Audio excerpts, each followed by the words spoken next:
Hello everybody. So today is Friday the 29th of September and I'm here because I watched Paperbacks and Ponytail's announcement video yesterday for her journey through the Bible and where have I been, because this was put out I think a couple of weeks ago, and I have to participate even if I don't meet all the requirements. So, I don't know what books I'll read for what prompt, because I have some books I want to get read, but, I also have some other books I want to read. But anyway, my name is Beth. Welcome back to my channel. If you're new here, thank you for stopping by, and I hope that you make this a regular habit. But this is going to be my possibilities for this readathon. And I believe she said this is going on the whole month of October. And I'll link her channel down below. And she has this pretty little printable, or I think she has it in black and white as well. So there is one, I believe that is the buddy read, and it's called, I think it's The Pearl in the Sand. I'll put it up here. I'm going to check.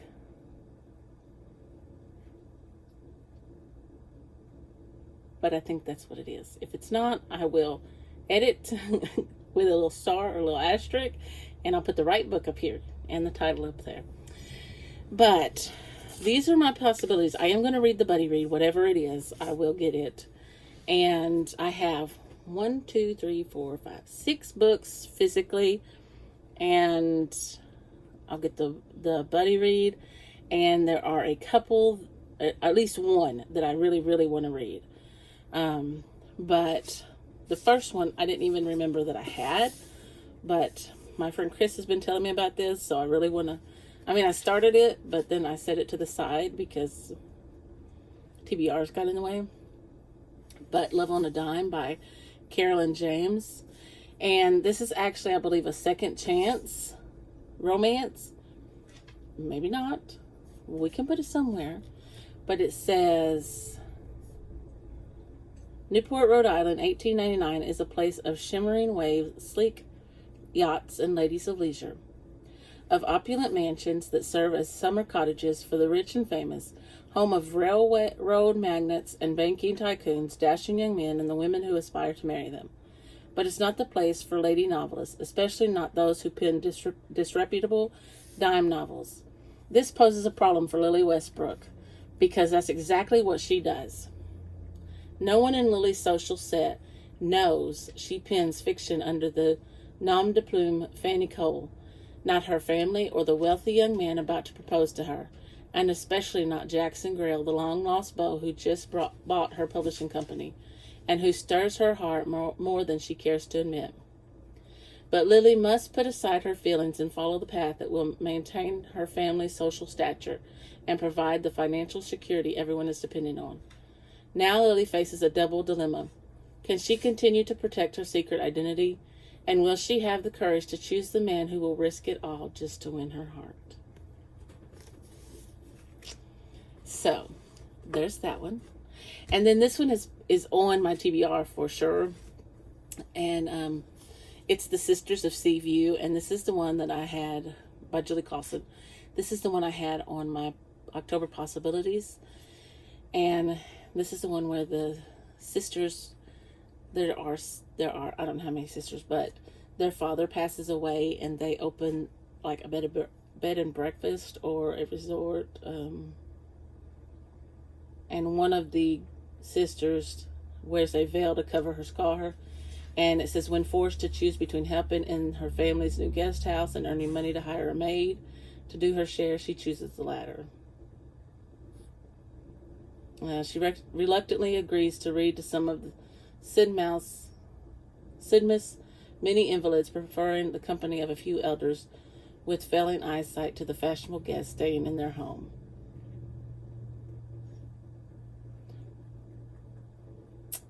But when her first client turns out to be a wounded officer in his 30s, Viola soon wishes she had chosen differently. So, The Sisters of Seaview. That one. And this one, I'm not sure exactly what it is. Oh, and there's another one. I didn't put it on here, but I'm pretty sure that it is Christian, and I want to read it as well, but I don't remember where I put it. But this is Too Rich for a Bride by Mona Hodgson. If this isn't Christian, I'm going to have to look it back up, but Ida Sinclair has joined her sisters Kate and Nell as in the untamed mining town of Cripple Creek, Colorado, for one reason: to work for the infamous but undeniably successful businesswoman Molly O'Brien. Ida's sisters may be interested in making a match for their determined older sister, but Ida only wants to build her career. Under Molly's tutelage, Ida learns how to play the stock market and revels in her promising accomplishments. Fighting for respect in a man's world, her ambition leaves little room for distractions. She ignores her family's reservations about Molly O'Brien's business practices, but no matter how she tries, she can't ignore the two men pursuing her affections: Colin Wagner, the dashing lawyer, and Tucker Raines, the traveling preacher. And then this one, The Writing Desk by Rachel Hogg. It says, Tinley Ross' first book was a runaway bestseller. Now that her second book is due, she's locked in fear.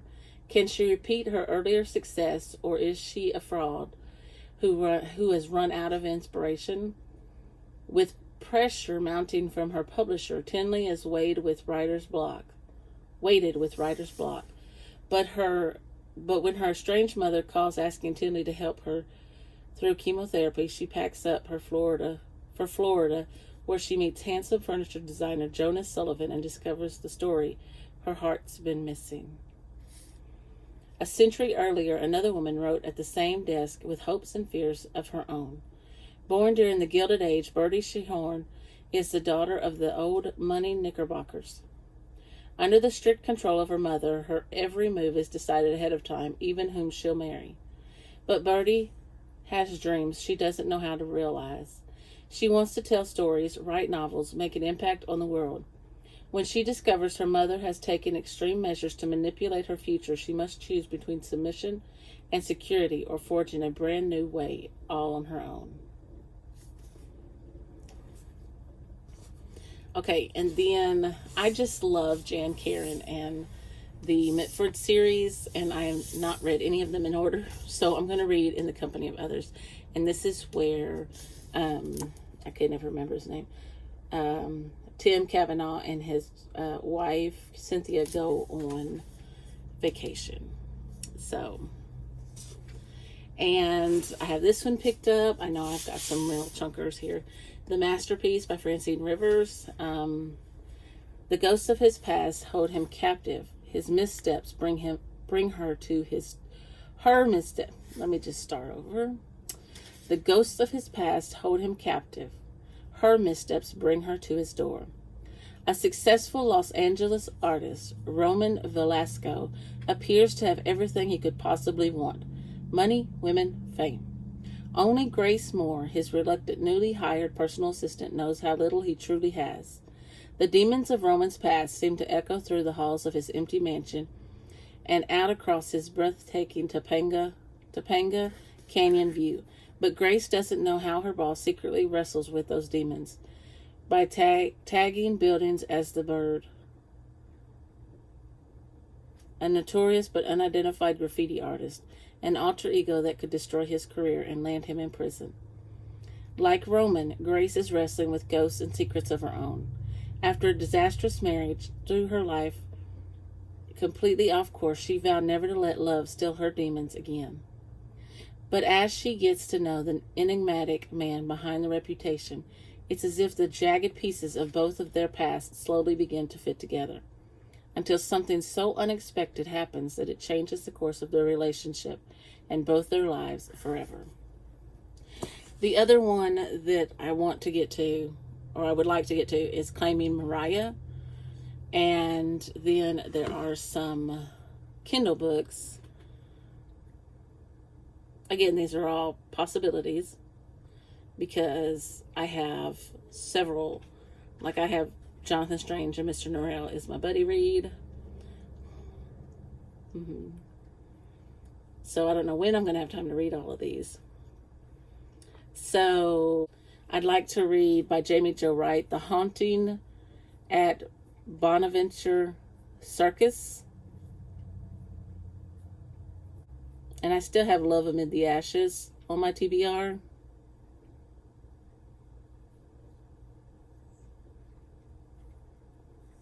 Jewel of the Nile on my Kindle. So there are several options. Again, these are just possibilities, guys. So we'll see what I get to and what journey I will go through. I do know that I will probably do the Sermon on the Mount on the Witness and Event, which is read a book of the Bible. So that's almost a given. But anyway, that is all. I just wanted to bring you my possibilities on this journey through the Bible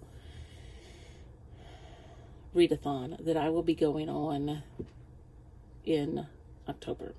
And I am so happy that I caught this announcement video after I watched Paperbacks and Ponytail's October game that she played for her TBR.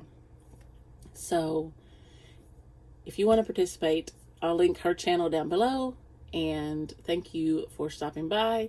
If you like this video, please give me a thumbs up. And if you want to see more from me, just click that subscribe button, and I'll see you in the next video.